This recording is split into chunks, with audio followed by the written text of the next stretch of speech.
لا السلام عليكم ورحمة الله وبركاته. سجليني تجامع بليين سلامة. أستاذ مفتي. Lama sa'tin agama kita. أنا سجنتا ولا لو اسم فكرتو ويا براسي هم اسم قبة إن شاء الله. قربوا يا درويتي كباني سجلة تاجي تكسايرو يدو بكت دون دي مغاني بيتني وين تكسا وين دو بك. أتز إن شاء الله يجي جبتني بسم الله سينا بدي بسوا لقايين دلو تغنى. Seenaa deddeebisuudha kaayyoon dhaloota kanaa malee biddeena nyaachuu qofaa miti harka dhiqatanii manaa yoo hojjennee nutiin kunis seenaa haa galmeessinu ofii marannee ciifne kanaatu bade jennee yeroo mara sababan tarreessinu dhaloonni kun baratee addaan baafachuu qaba jedhan dirqama haraamii fi halaal dubartoonni keenya boonsu jirtanii jabaadhaa takka ummu bilaal inshaallah. Sagantaa isin fakkaatuu fi waan ergaa jajjabaa dabarsu guyyaa biraa isiniifin qopheessaa garuu yaadaan akka malee isinitti dubbachuuf aduu fakkooti namaa hin beekani. Dhiiraas ta'ee dubartii jireenya dhuunfaa keessan keessa naqinaa yoo millee taana. Yaada ijaa kan isiniif himuu barbaadu keessa jireenya dhuunfaa keessanii keessa naqinaa masalan fakkeenyaaf garee fuudhaaf heerumaa. Garee fuudhaaf heerumaa jedhanii atumaa ta'uuf beektu tasammuu qabdu tawaa hunda addaan beektu kana namni kallattii fuudhaa heerumaa si garsiisna jedhee miidiyaa kanarratti nambar waan sadarkaa durarratti dubartii burjaajeessu jira wanni sun beekuu qabdan.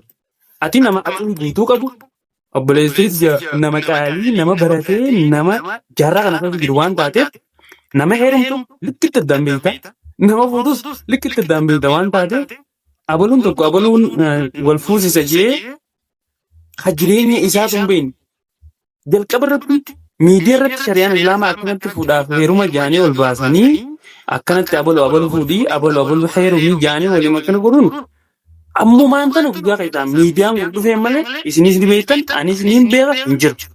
Garee fuudhaaf heerumaa jaanii namni akkasiin burjaajeessan dubartoota burjaajeessii jira waan ta'eef lammaffaa garee jinnii baasu waan ta'eef.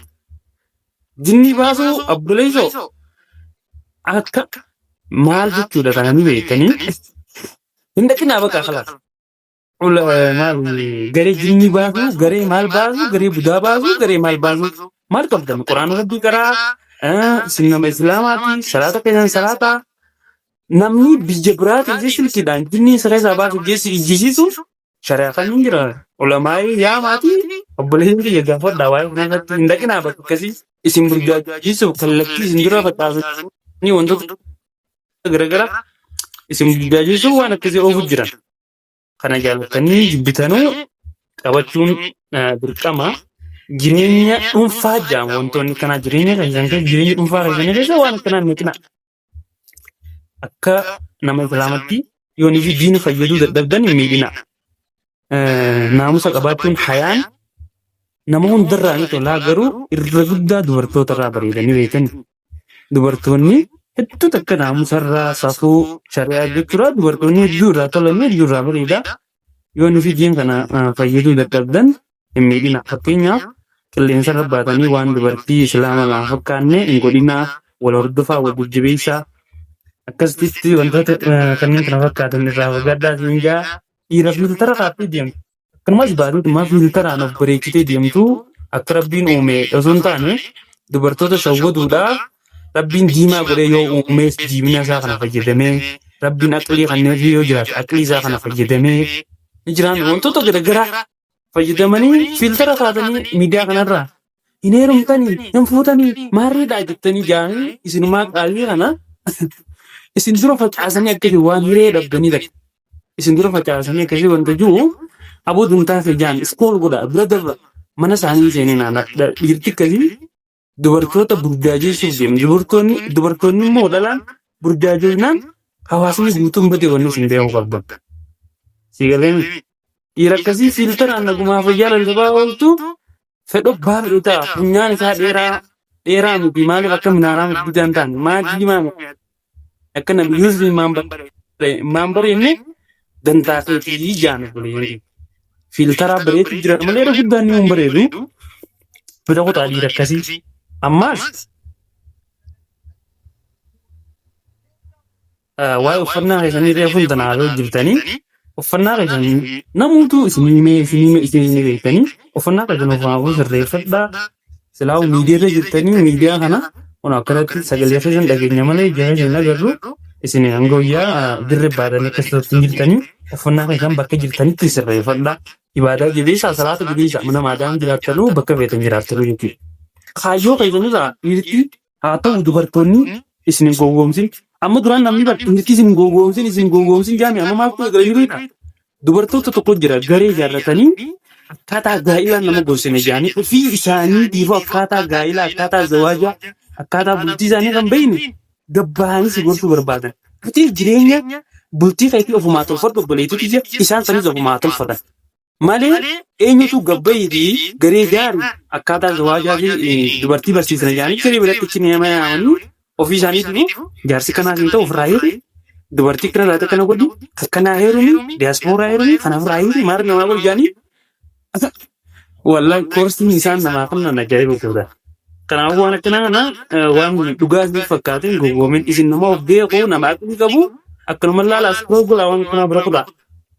Amma dubartii as keessatti wal geessan wal hordofa. Obboleettiin keessanarraa as jirtu boriyoo bakka biraa jiraattee isaanitti barreessaa wajjin bakka kanaa turreetii maal ati goota jaanii yeroo takkatti deebisuu yaalaadha. Kaayyoo galmaa fi mul'ata qabaadha. Biyya ormaa guyyaa jiraattan kaataatti hojjettan namni ammaas kallattii isin agarsiisuun hin jiru ofiif ni beektan. Maallaqa fidattee akkaataatti hojiirra oolfattu atumti as jirtutu ni beektu. Gaafa biyya jirtu akkaataatti hojjetan ni beektaa. Asitti biyya keenya keessatti jechuun hojiin akkaataan isaas dhibeete haatu bahar qaxxaamurtee biyya ormaa dheeteemi. Maallaqa fiduun nama dhiba malee baasuun nama dhibu waan ta'eef isinummaan kunuu karoora mataa keessanii ni beektanii namoonni tokko tokko karoora isinii baafna jaanii wallaahi masmara ala sarara ala isin baasan. Kaayyoo qabaadhu hojjedhu baradhu namoota nasiyaa dhugaa isinii dhaaman fooloo godhaati eegriboota nasiyaa sanirraa akkasitti baradhaan isin jaa ustaazota jajjabaa jira.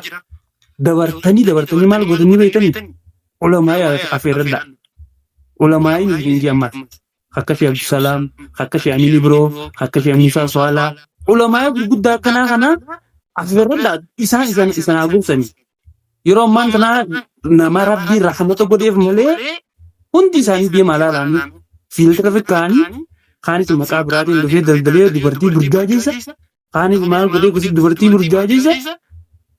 Wallahi akka abummaa alfaa garee shaadaa hanii fi jiran faa namoota akkanaa jajjabaa kan akka ustaas ibsaa san faa sinigaleen namoota akkanaa kana siyaa gaggaarii isin dhaamu kana afeerradhaati hedduu takka isin jajjabeessanii isin jaa obboleessi keenya ustaasni muftii aliitilleen gorsa babbareedaa kana isin gorsu jira. Namoota hunda jalan gugatina bubbee miti isin nama ni beektan waa hunda ni beektan waa inni nammaa asee kana jiru. Duraanuu ni beektan dhugaa rabbi dubbachuudhaaf. Fadhakke waluma yaadachiisuuf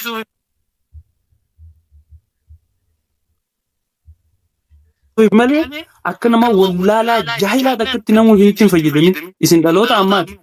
Amma keessa dhalachuun mataan isaanii beektanii waa ni beekan namni amma dhalannaan ofiifuu waa ni beekan. Akkanatti heeruma jee namni maas birgaa jeetas. Ni beekta nama heerumtu akkatti heerumtu yoom akka heerumtus ni beekta jechuudha. Du'aa isiif haa godhuu. Akkasitti jabaadhaan isin jaa yeroo kanarra isinirraan fudhadhu anammaas isin gidduutti ol deddeebi'uu hojjaaf reefuun tanaaf dhiifamaa. Dhaamsa kana waan isin dhaamuu fedheef hedduu takka na quuqanii beektaa yeroo dubartii tana burjaajessan dubartiin haadhatii iyyaa obboleettii hedduun kabaja waan ta'eef miidiyaarratti duula guddaa isin babbananii jiran. Bayyanadhaa wal bayyanachiisaa karoora galmaa fi mul'ata keessan dhabaadhaan isin jaa namoota kanneen kana fakkaatan irraa of eegaa sagantaa bareedaa dubartoota laallatu guyyaa biraa qopheessee dhufa insha Allah. Assalaamu alaikum warahmatullahi wabarakatuh. Dogongora jiruuf immoo dhiifama.